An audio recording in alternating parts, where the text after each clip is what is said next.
At Bonnie Bray Liquor, customers are locked in on finding their booze before the weekend. How are you today? Okay. Owner Bruce Gallagher, though, may be more focused on checking his phone. About every 30 minutes. Waiting for it. Bruce is waiting to see if Governor Jared Polis will either sign or veto Senate Bill 33. This is a huge bill for small, independent, local businesses. The bipartisan bill passed overwhelmingly through the legislature on Thursday.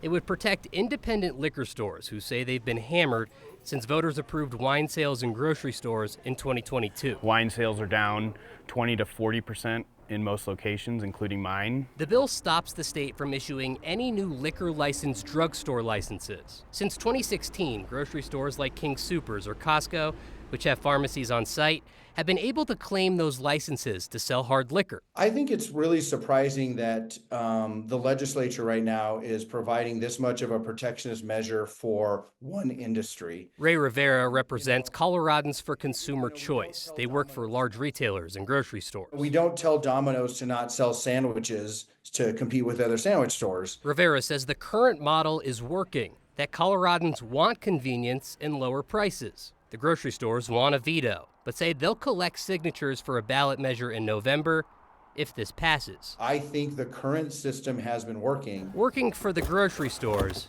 but maybe not for the liquor stores. The current market is not working. We have liquor stores that are on the fringe of going out of business every single day. There are people waiting for their leases to run out, and then they're done. Neither side knows where the governor stands on this. I reached out to his office today for a statement, and a spokesperson told me that he'll review the bill, but that was it.